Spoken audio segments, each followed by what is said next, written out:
पिता और पुत्र और पवित्र आत्मा के नाम पर। आमीन। प्रभु की शांति आप लोगों के साथ हो और आपके साथ भी। ख्रिस्त में प्यारे भाई और बहनों, आज वर्ष का 25वां इतवार है। इस रविवारीय पवित्र मिस्सा में मैं आप सभी का हार्दिक स्वागत करता हूँ। इस मिस्सा बलिदान के दौरान हम उन लोगों के लिए विशेष प्रार्थना करेंगे जो बेरोजगार है, जो किसी न किसी बीमारी से पीड़ित है और जो बुरी आदतों के कारण, पाप के कारण ईश्वरीय कृपा से, ईश्वरीय आशीष से वंचित है। उन सब लोगों के लिए हम विशेष रूप से प्रार्थना करेंगे। आज के वचन समारोह का मुख्य विषय आज के स्तोत्र में ही है। ईश्वर दया और अनुकंपा से परिपूर्ण है और वो दयाशील है, क्षमाशील है और प्रेममय है। किसी के साथ पक्षपात नहीं करता है।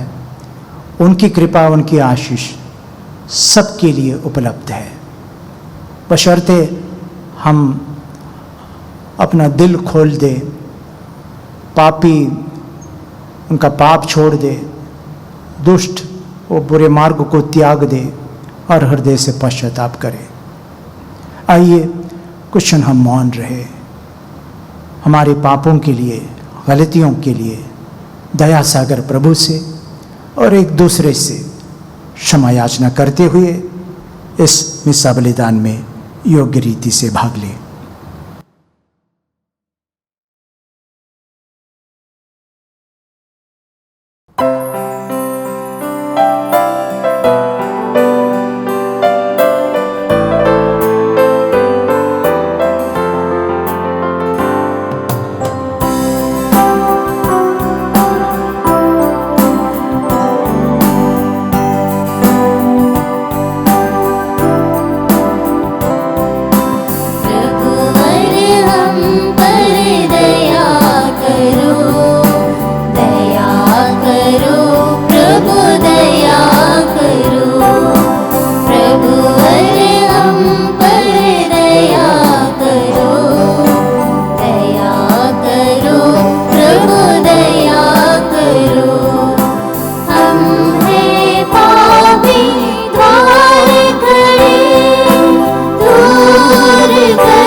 सर्वशक्तिमान ईश्वर हम लोगों पर दया करे और हमारे पाप क्षमा कर हमें अनंत जीवन प्रदान करे।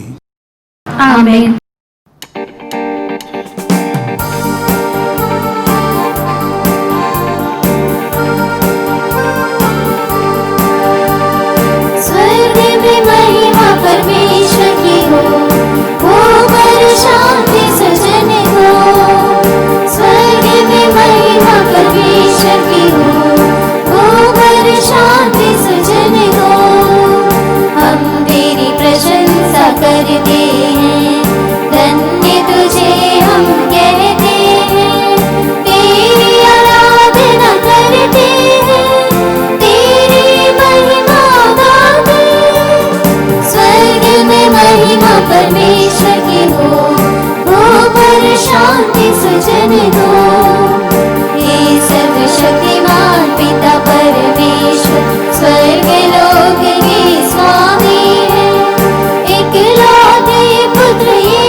सुजन को, जगत का पाप तू हर लेता, हम पर दया तू कर दे।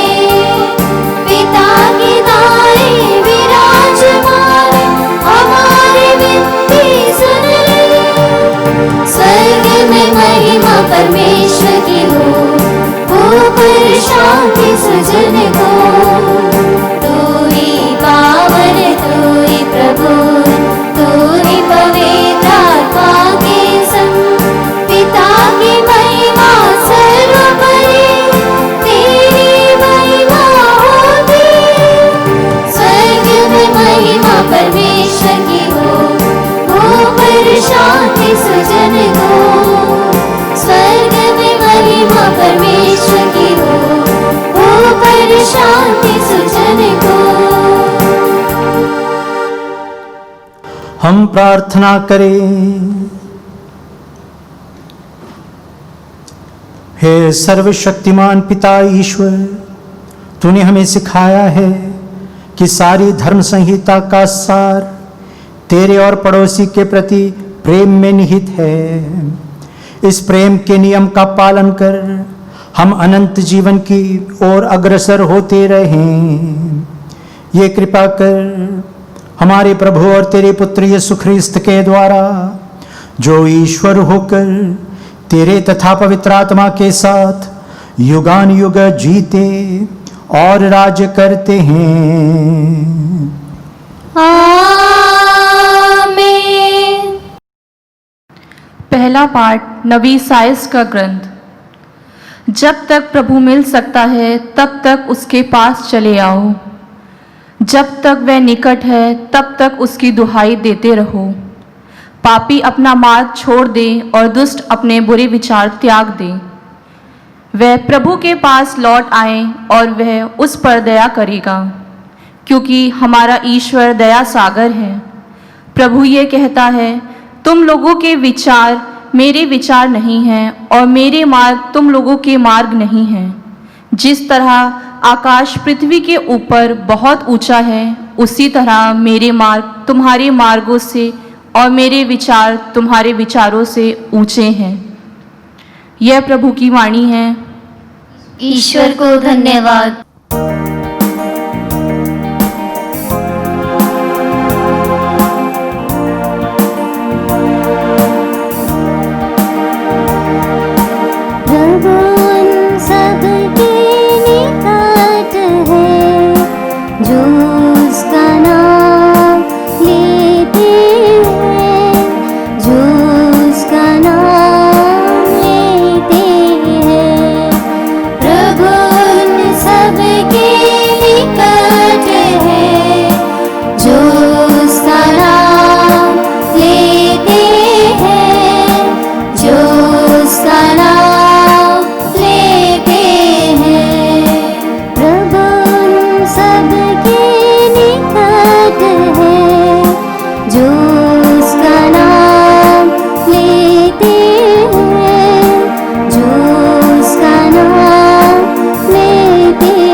सदा सर्वदा तेरे नाम की स्तुति करूंगा।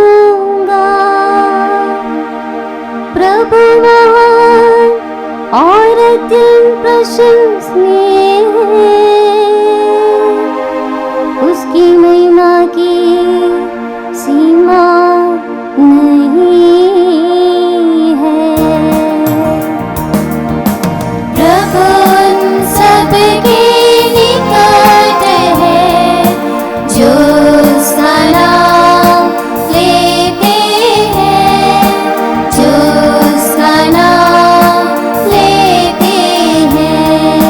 प्रभु सबके निकट है,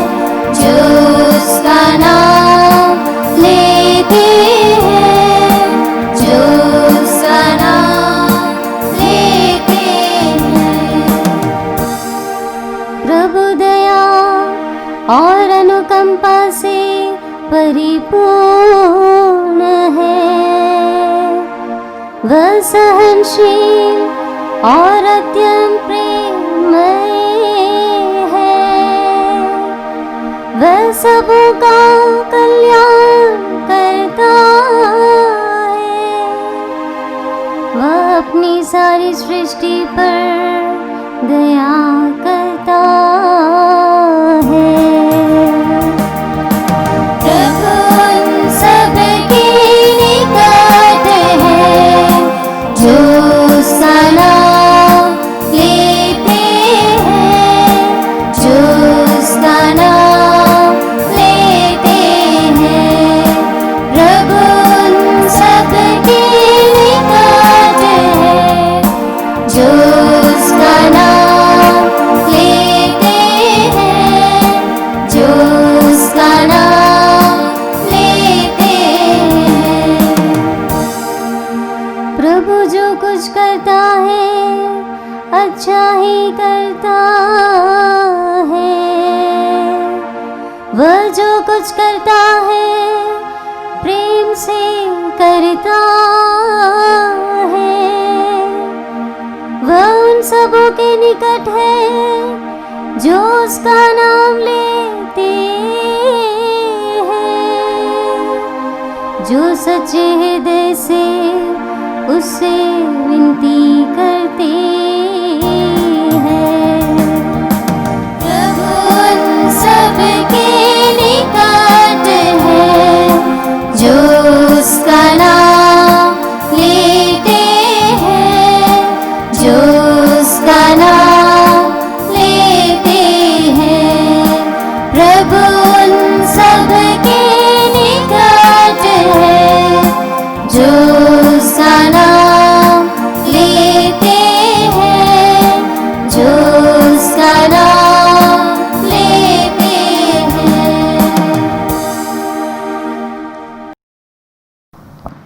दूसरा पाठ फिलिपियों के नाम संत पौलुस का पत्र। मसीह मुझ में महिमान्वित होंगे, चाहे मैं जीता रहूं या मर जाऊं। मेरे लिए तो जीवन है मसीह और मृत्यु है उनकी पूर्ण प्राप्ति। किंतु यदि मैं जीवित रहूं तो सफल परिश्रम कर सकता हूं। इसलिए मैं नहीं समझता कि क्या चुन लूं। मैं दोनों ओर खिंचा हुआ हूं। मैं तो चला जाना चाहता हूं और मसीह के साथ रहना चाहता हूं। यह निश्चय ही सर्वोत्तम है। किंतु मेरा शरीर विद्यमान रहना और आप लोगों के लिए अधिक हितकार है। आप लोग एक बात पर ध्यान रखें, आपका आचरण मसीह के सुसमाचार के योग्य है। यह प्रभु की वाणी है। ईश्वर को धन्यवाद।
प्रभु आप लोगों के साथ हो और आपके साथ भी।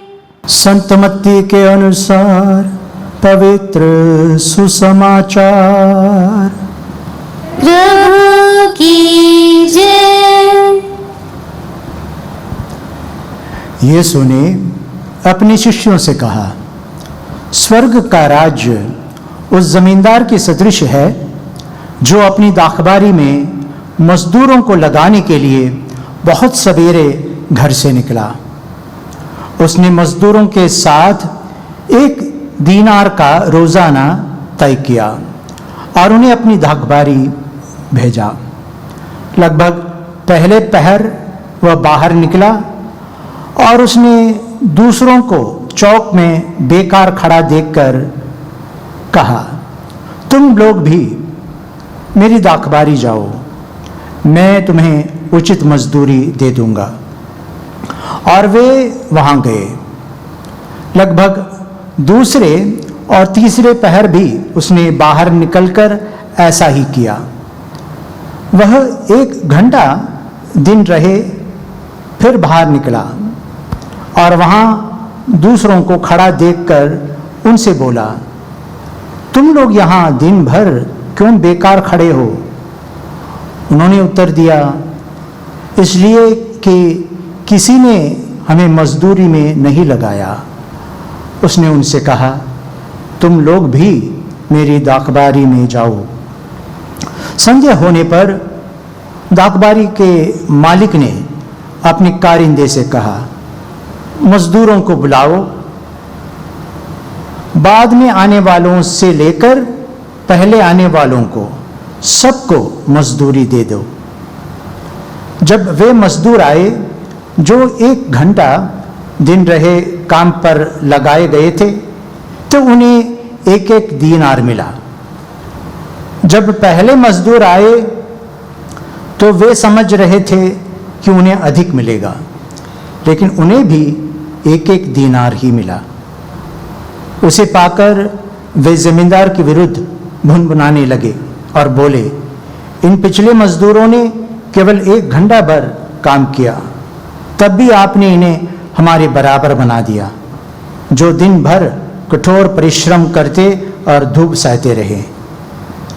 उसने उनमें से एक को यह कहकर उत्तर दिया, भाई, मैं तुम्हारे साथ अन्याय नहीं कर रहा हूं। क्या तुमने मेरे साथ 1 दीनार नहीं तय किया था? अपनी मजदूरी ले लो और जाओ।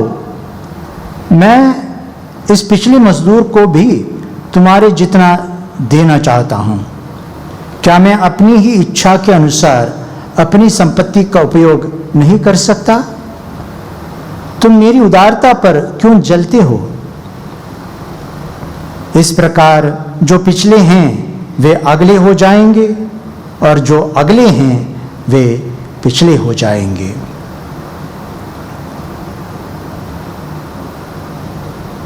ये प्रभु का सुसमाचार है। ख्रीस्त की जय। सुसमाचार के शब्द हमारे पापों को मिटा दे।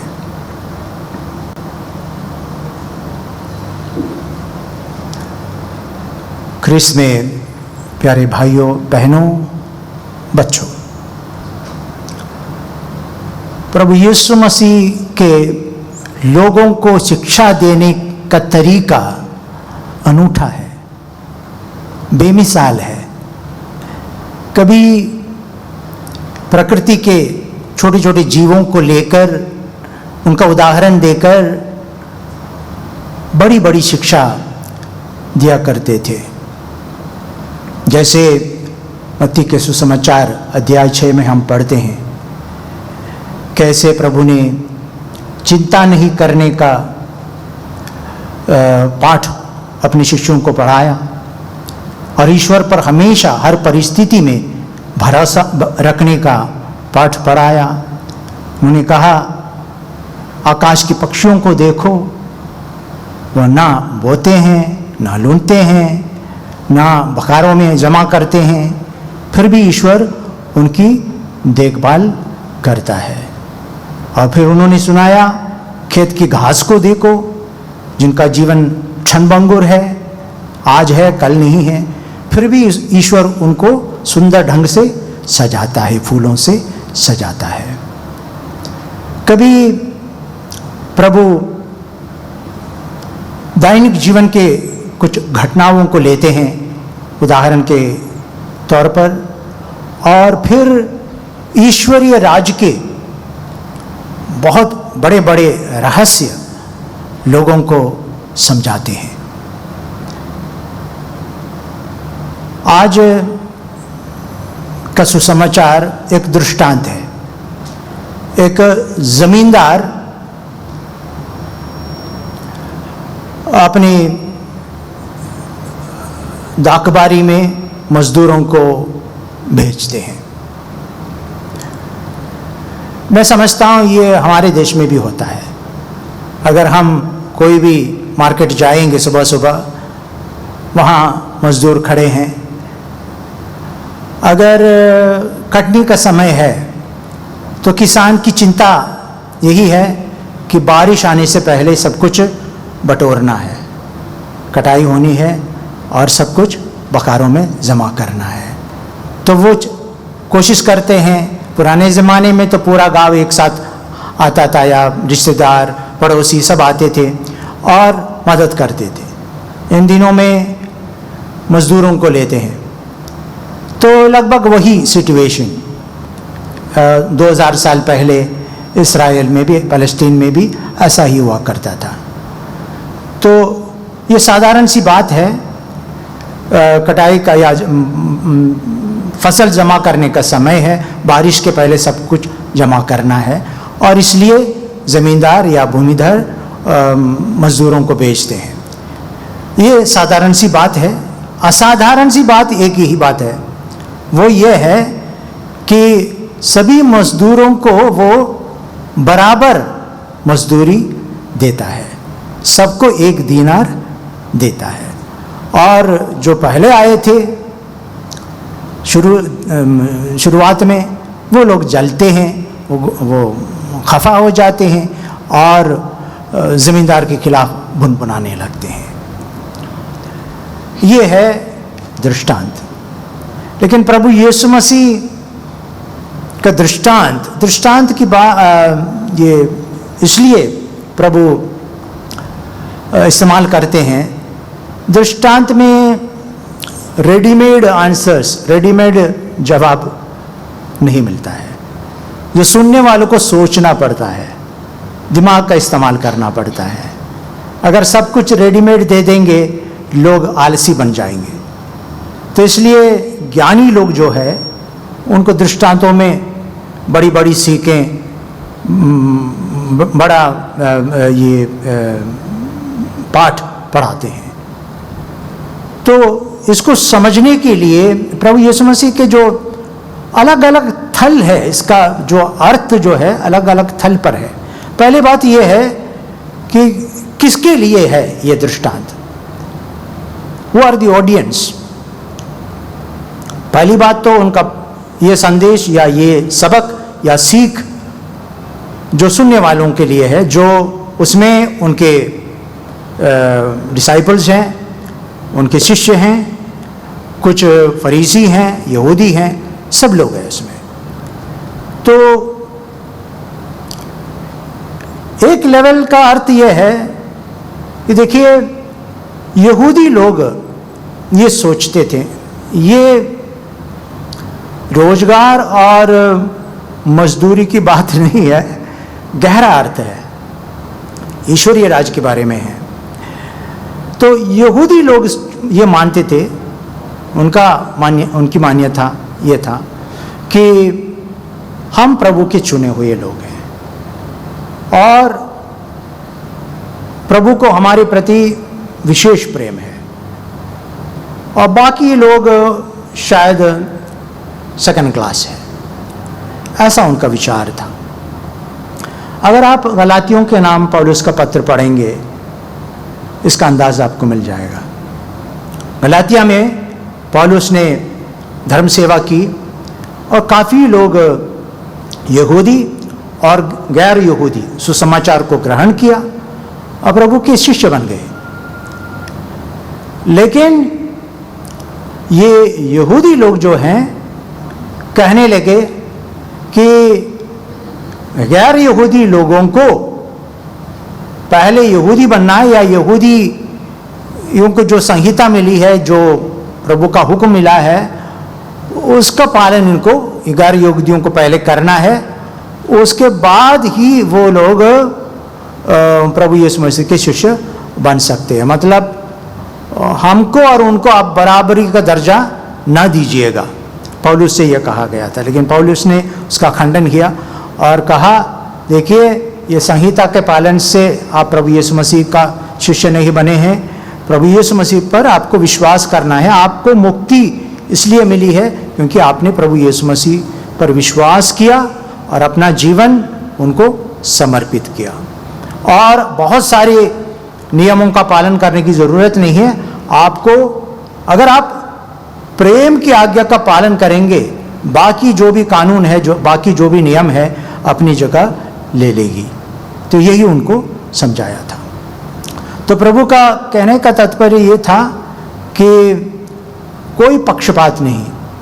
कुछ लोग पहले प्रभु के शिष्य बने हैं, कुछ लोग बाद में बनेंगे, लेकिन सबको एक दीनार यानी कि सबको मुक्ति मिलेगी, सबको आशीष मिलेगी।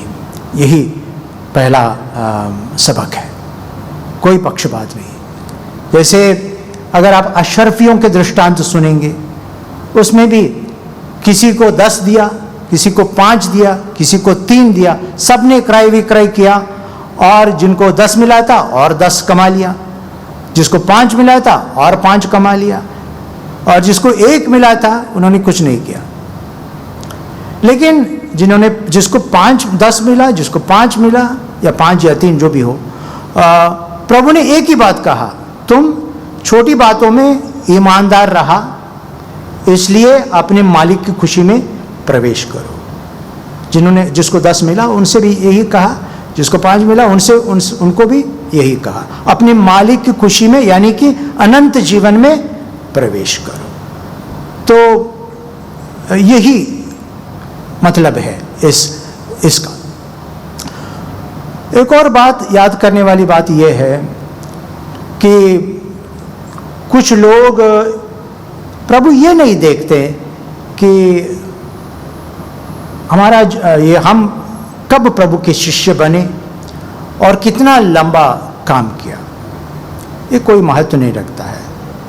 महत्व ये है कितने प्रेम से आपने काम किया और कितने विश्वास के साथ आपने काम किया। विश्वास होना चाहिए, प्रेम से प्रेरित काम करना चाहिए, दिल लगा के काम करना चाहिए। अगर हम पूरे प्रेम के कारण काम करेंगे, दिल लगा के काम करेंगे, वो प्रभु के लिए स्वीकार्य है और इसका पुरस्कार हमको ज़रूर मिलेगा। अगर भुनभुना के काम करेंगे, लेन देन की जो मनोभाव रखकर काम करेंगे, तो संभवतः हमें हम ईश्वर के राज्य से वंचित हो सकता है। कि तो हृदय कैसा है उसके ऊपर निर्भर है। प्रभु हृदय देखता है, मनोभाव को देखता है, और कितना किया ये कोई मान्य नहीं रखता है। जैसे मदर तेरेसा कहा करते हैं, हमको बड़े बड़े काम करने की ज़रूरत नहीं है। हम छोटा काम भी अगर बहुत प्रेम से करेंगे, बड़े प्रेम से करेंगे, तो उसका पुरस्कार हमें मिलेगा। संतों के जीवन में भी हम वही देखते हैं। एक संत है, उसका नाम है आंद्रे बेसेट। वो कनाडा के हैं। 2010 में संत पापा बेनेडिक्ट ने उनको संत बनाया था। उसका जीवन बहुत ही इंटरेस्टिंग है, बहुत ही रोचक कहानी। ये 40 साल उसका काम था। वो एक धर्म समाजी था, इतना पढ़ा लिखा नहीं था, इसलिए वो ब्रदर बन गया और छोटा सा काम उनको दिया गया था। उसका काम था दरवान का काम, दरवाज़ा खोलना, लोगों को स्वीकार करना, उनको बिठाना, उनका हालचाल पूछना, जहाँ अगर किसी से मिलवाना है वो करना। 40 साल तक वही काम किया उन्होंने, कोई शिकायत नहीं, छोटा सा काम। लेकिन बड़ी बात यह है, बड़े प्रेम से किया, निष्ठा से किया वो काम। और एक ताजुब की बात यह है, उनकी प्रार्थना में इतनी शक्ति थी कि बड़ी बड़ी बीमारियां उनकी प्रार्थना से ठीक हो जाती थी। रोगी आते थे, रोज लोगों की, मरीजों की जो बड़ा कतार वहाँ पर उनके दरवाजे के सामने, उनके साथ बैठकर प्रार्थना करने से रोगी चंगा हो जाते हैं। तो 90 साल की आयु में उनकी मृत्यु हुई। जब वो उनकी दफन क्रिया के समय कहते 1 मिलियन लोग आए थे उनकी दफन क्रिया में शामिल होने के लिए, उनको अंतिम विदाई देने के लिए 1 मिलियन पीपल। देखो कितना छोटा काम वो कर रहा था, लेकिन प्रेम से किया, निष्ठा से किया, पूरे विश्वास के साथ किया, और आज वो संत बन गए। एक मशहूर धर्माध्यक्ष फुलटन शिन कहा करते थे, मैं नहीं चाहता है कि बड़े बड़े कैथेड्रल या ईश मंदिर बनाने की मेरी इच्छा नहीं है। मेरी इच्छा यह है लोगों के हृदय में, छोटा काम, लोगों के हृदय में प्रभु के लिए मंदिर तैयार कर दूं। तो आज प्रभु का ये वचन हमारे लिए परोसा गया है कि ईश्वर दयालु है, वो सहनशील है, दया का सागर है, प्रेममय है। अगर हम अपनी बुरी आदतें त्यागेंगे, पापमय मार्ग छोड़ेंगे, हृदय से पश्चाताप करेंगे और पूरे दिल से प्रभु के लिए, लोगों के लिए जो भी काम, जो भी जिम्मेदारी प्रभु ने हमें सौंपे हैं, तो उसको हम निभाएंगे, तब इस राज्य में प्रवेश करेंगे, उनके आशीष के पात्र बनेंगे, कृपा पात्र बनेंगे और हमारा जीवन धन्य होगा। आइए हम सब खड़े होकर विश्वास की घोषणा करें। हम स्वर्ग और पृथ्वी के सृष्टिकर्ता सर्वशक्तिमान पिता ईश्वर में विश्वास करते हैं और उसके इकलौते पुत्र हमारे प्रभु यीशु क्रिस्त में हम विश्वास करते हैं, जो पवित्र आत्मा के द्वारा गर्भ में आए और मरियम से जन्मे।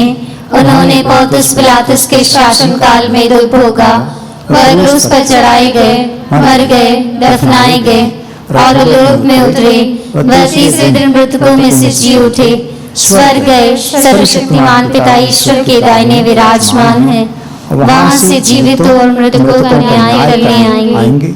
हम पवित्र आत्मा, पवित्र कैथोलिक कलीसिया, धर्मियों की सहभागिता, पापों की क्षमा, शरीर के पुनरुत्थान और अनंत जीवन में विश्वास करते हैं। आमीन। प्रिय भाई बहनों, दाखबारी के मजदूरों के दृष्टांत से यह स्पष्ट होता है कि ईश्वर हमारी सभी आवश्यकताओं को जानता है और वह उदारतापूर्वक हमें उतना ही देता है जितना हमें ज़रूरत है। दैनिक मजदूरी करने वालों को दैनिक मजदूरी की आवश्यकता होती है। हम अपनी आवश्यकताओं के लिए पिता ईश्वर से निवेदन करें और कहें, हे पिता हमारी प्रार्थना सुन। हे पिता हमारी प्रार्थना सुन। हमारे संत पिता, सभी धर्माध्यक्ष, पुरोहित गण एवं धर्म संगी लोगों की भौतिक एवं आत्मिक आवश्यकताओं की पूर्ति के लिए ईश्वर से निवेदन कर सकें, इसके लिए हम पिता ईश्वर से प्रार्थना करते हैं। हे पिता हमारी प्रार्थना सुन। सभी किसानों के लिए प्रार्थना करें कि वे अपनी ऊर्जा, कौशलता का उपयोग अच्छी फसल पैदा करने में करें और साथ ही मानव के उत्थान में मददगार हो सकें, इसके लिए हम पिता ईश्वर से प्रार्थना करते हैं। हे पिता हमारी प्रार्थना सुन। श्रमिकों या मजदूरों को पर्याप्त सुरक्षा प्रदान की जाए, विशेष रूप से जो लोग खतरनाक कल कारखानों या फैक्ट्रियों में काम करते हैं, जहां अपनी जान तक खोने की आशंका बनी रहती है। मानव जीवन की कोई हानि ना हो, इसके लिए हम पिता ईश्वर से प्रार्थना करते हैं। हे पिता हमारी प्रार्थना सुन। इस पवित्र मिस्सा में उपस्थित हम सभी विश्वासियों के लिए प्रार्थना करें कि हम अपने अंदर में निहित स्वार्थ या अहंकार के भाव को दूर कर सकें, जिससे ईश्वर की कृपा हमारे अंदर प्रवाहित हो रहे।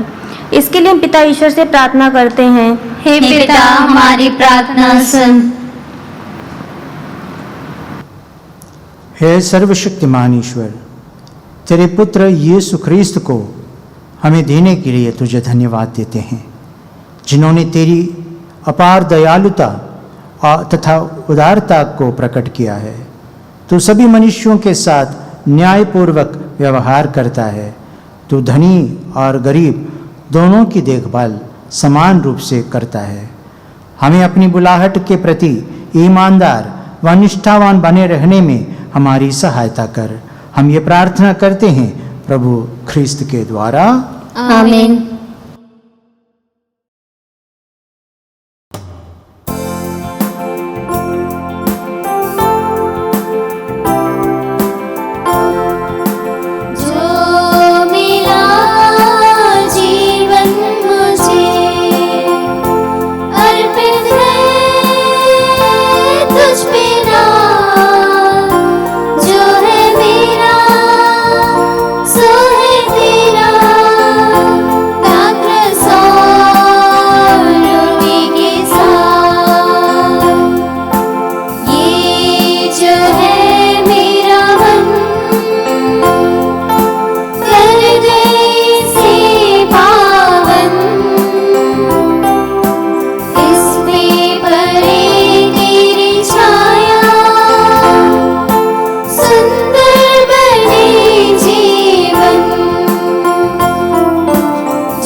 भाई और बहनों, प्रार्थना कीजिए कि सर्वशक्तिमान ईश्वर आप लोगों का और मेरा ये बलिदान ग्रहण करे।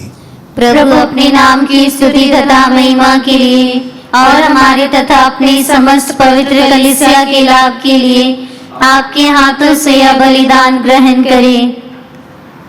हे प्रभु, अपनी प्रजा के ये उपहार दयापूर्वक ग्रहण कर।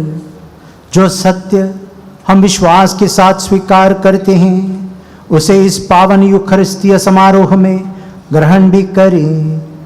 हम ये प्रार्थना करते हैं अपने प्रभु ख्रिस्त के द्वारा। आमीन।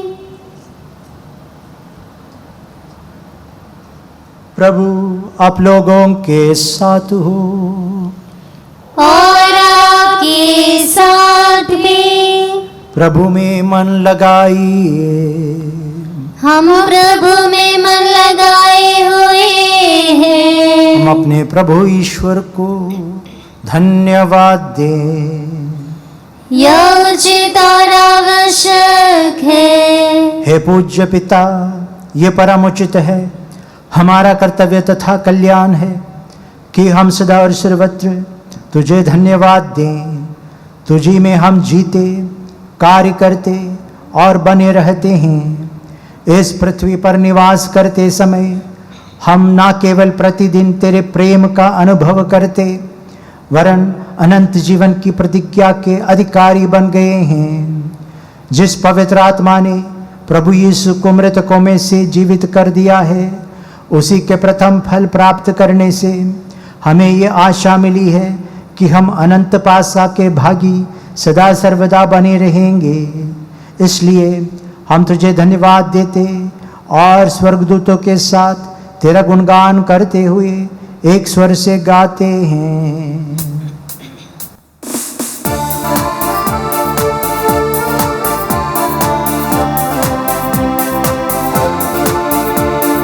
पावन पावन पावन तम सकल सृष्टि के प्रभु परमेश्वर। सकल सृष्टि के प्रभु परमेश्वर।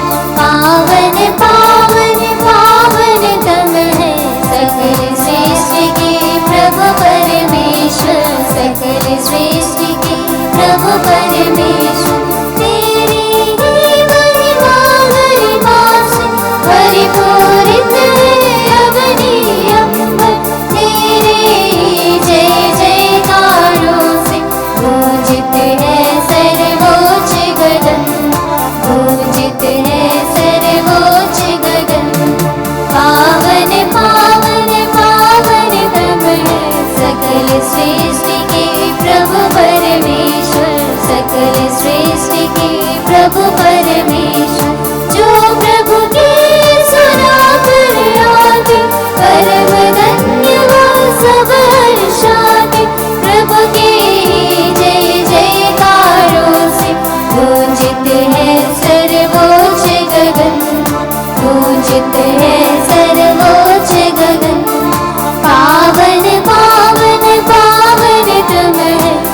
सकल सृष्टि के प्रभु परमेश्वर, सकल सृष्टि के प्रभु परमेश्वर।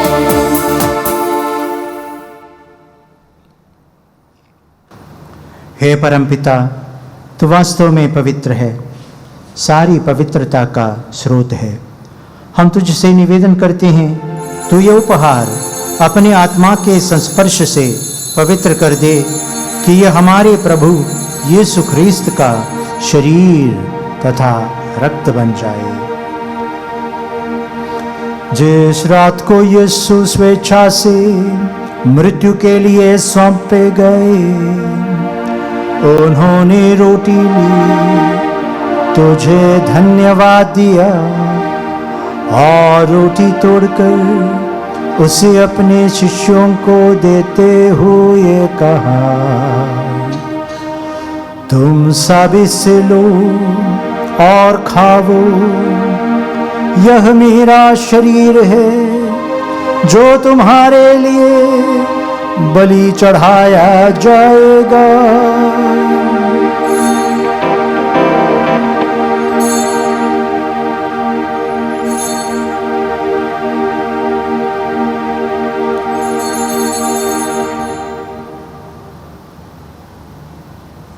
इसी भांति भोजन के बाद उन्होंने कटोरा लिया, तुझे धन्यवाद दिया और उसे अपने शिष्यों को देते हुए कहा, तुम सब इसे लो और पियो, यह मेरे रक्त का कटोरा है, नवीन और अनंत व्यवस्था का रक्त, जो तुम्हारे और बहुतों के पापों की क्षमा के लिए बहाया जाएगा। तुम मेरी स्मृति में यह किया करो।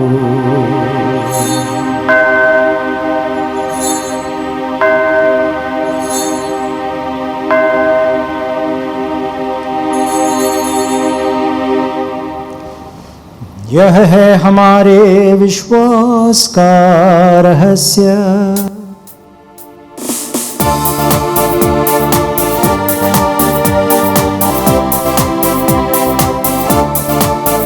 प्रभु ने मरकर हमें अमर बनाया और पुनर्जीवित होकर नव जीवन प्रदान किया। इसे हम उनके पुनरागमन घोषित करते रहेंगे, घोषित करते रहेंगे, घोषित करते रहेंगे। हे परमपिता, यह आज्ञा मानकर हम अपने प्रभु की मृत्यु और पुनरुत्थान की स्मृति में तुझे जीवन की रोटी और मुक्ति का कटोरा चढ़ाते हैं। हम तुझे धन्यवाद देते हैं कि तूने हमें अपने सम्मुख उपस्थित होने और अपनी सेवा करने का सौभाग्य प्रदान किया है। हमारा नम्र निवेदन है कि हम सब जो ख्रीस्त का शरीर तथा रक्त ग्रहण करते हैं, पवित्र आत्मा के द्वारा एकता के सूत्र में बंधे रहें। प्रभुवर, हमारे संत पिता फ्रांसिस, मैं तेरे इस दीन सेवक और सभी याजकों के साथ विश्व भर में फैली अपनी कलीसिया की सुधि ले तथा इसे प्रेम में सिद्ध बना दे। हे प्रभु, हमारे उन भाई बहनों की भी सुधि ले जो पुनरुत्थान की आशा में परलोक सिधार चुके हैं। उन्हें और सभी मृतकों को अपने पुण्य दर्शन का सौभाग्य प्रदान कर। हम सब पर दया दृष्टि डाल कि हम भी अनंत जीवन के सहभागी बने और ईश्वर की माता धन्य कुंवारी मरियम, प्रेरितगण और सब संतों के साथ जो युग युग में तेरे विश्वस्त सेवक सेविकाएं बने रहे, तेरा स्तुतिगान कर सके तेरे पुत्र यीशु ख्रीस्त के द्वारा।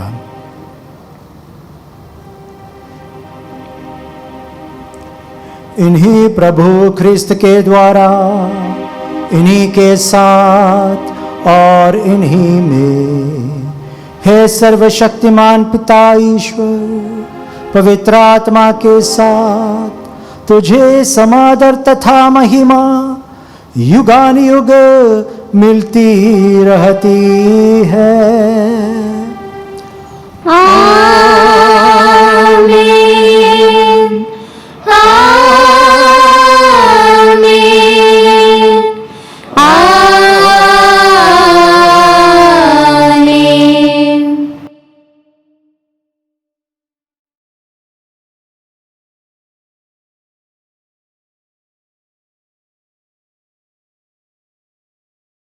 हम सब मिलकर ईश्वरीय राज्य के आगमन के लिए प्रार्थना करें, जैसे प्रभु यीशु मसीह ने हमें सिखाया है।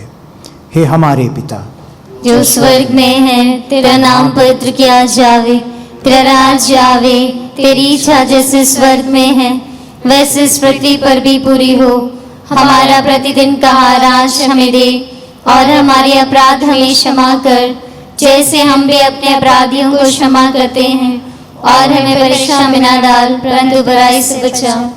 हे प्रभु, हम तुझसे प्रार्थना करते हैं, सभी बुराइयों से हमें बचा और इस जीवन में हमें कृपा पूर्वक शांति प्रदान कर।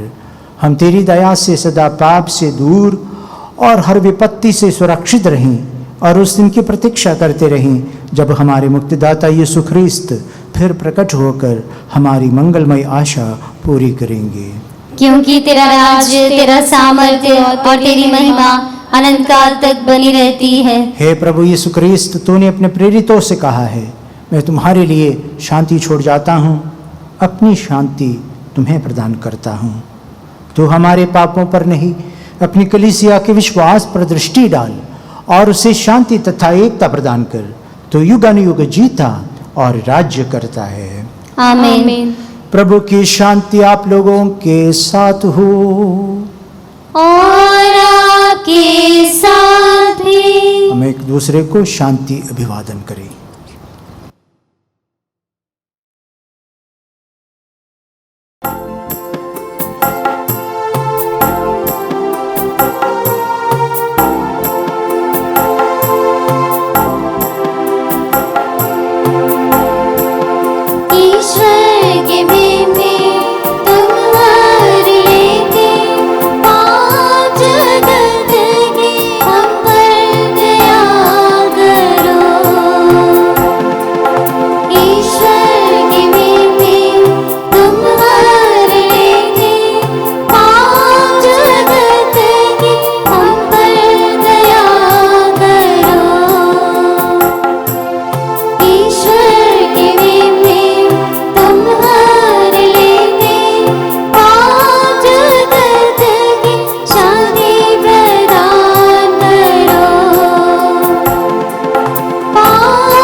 देखिए ईश्वर का मेमना जो संसार के पाप हर लेता है।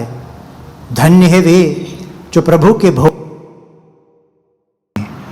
हे प्रभु, मैं इस योग्य नहीं हूँ कि आप मेरे यहाँ आए, किंतु एक ही शब्द कह दीजिए और मेरी आत्मा चंगी हो जाएगी।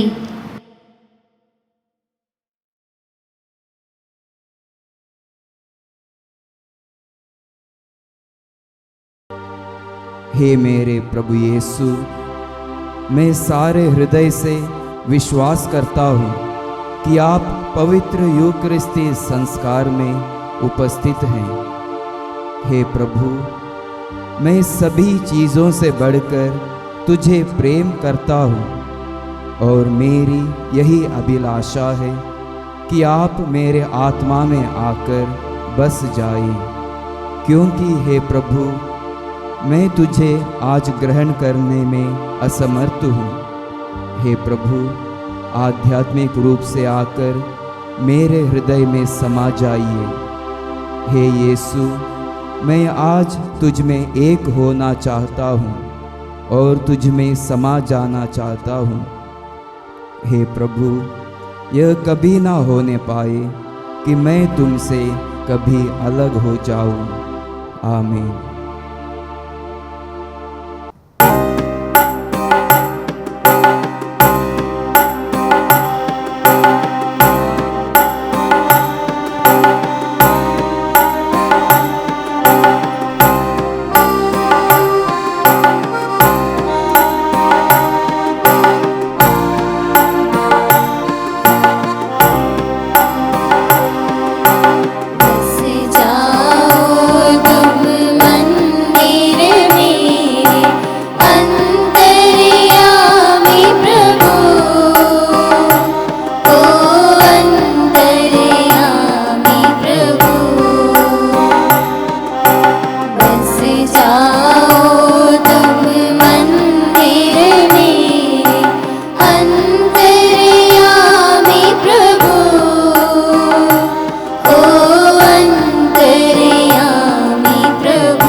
बस जाओ तुम मंदिर मेरे अंतर्यामी प्रभु,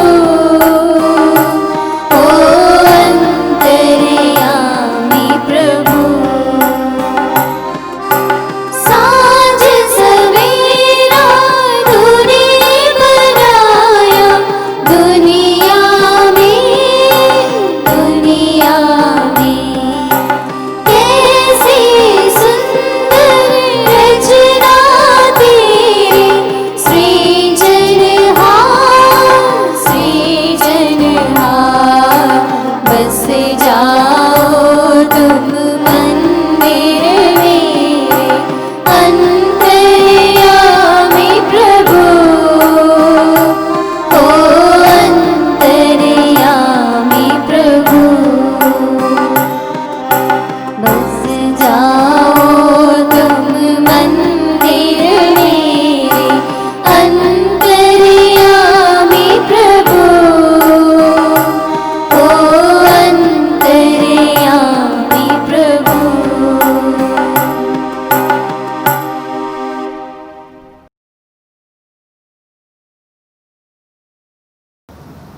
हम प्रार्थना करें।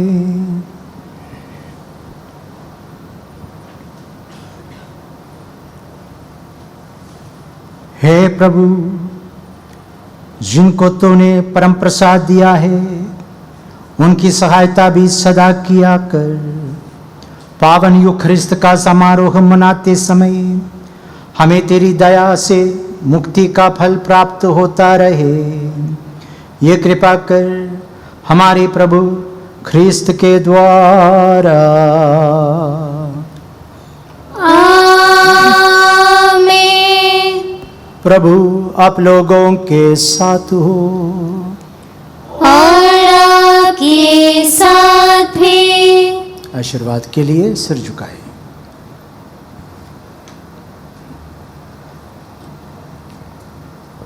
सर्वशक्तिमान ईश्वर आप लोगों को कृपा पूर्वक अपनी आशीष दे और आप लोगों में मुक्तिदायी प्रज्ञा उत्पन्न करे। आमीन। वह आप लोगों को विश्वास के अनुसार जीने की कृपा और धर्म के कार्य में उत्साही बने रहने का बल प्रदान करे। आमीन। ईश्वर आप लोगों के चरण अपनी ओर अग्रसर करे और शांति तथा प्रेम का मार्ग दिखाए। आमीन। आशीर्वाद तुम्हें प्रदान करे सर्वशक्तिमान पिता और पुत्र और पावन आत्मा।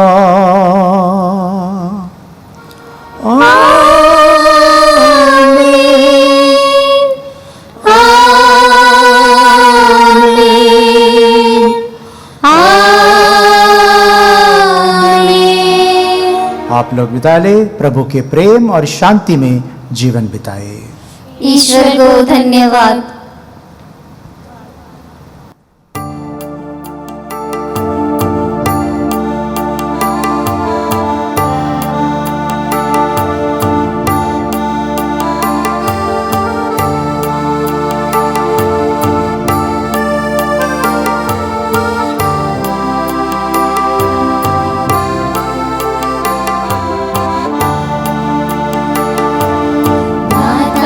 प्रभु तेरा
कोरोना वायरस से सुरक्षा के लिए प्रार्थना। हे सर्वशक्तिमान दयालु ईश्वर, तू जो समस्त सृष्टि के प्रति अपना प्रेम प्रकट करता है, हमारी प्रार्थनाओं को जो हम संसार भर में कोरोना वायरस से पीड़ित लोगों के लिए कर रहे हैं, कृपा पूर्वक सुन ले। हम आपके सम्मुख आकर इस प्रकोप के त्वरित नियंत्रण के लिए, बाधित लोगों की चंगाई के लिए व पीड़ितों के परिवारों के लिए निवेदन करते हैं। हम उन तमाम चिकित्सकों व वैज्ञानिकों के लिए प्रार्थना करते हैं जो इस रोग के उन्मूलन के लिए औषधि की खोज में लगे हैं, जिससे अति शीघ्र ही उचित दवा की खोज हो सके। हम याचना करते हैं सरकार व स्वास्थ्य अधिकारियों के लिए, जिससे कि वे लोगों की भलाई के लिए समय पर उपयुक्त कदम उठा सकें। यह प्रार्थना हम करते हैं अपने प्रभु क्रिस्त के द्वारा। आमीन।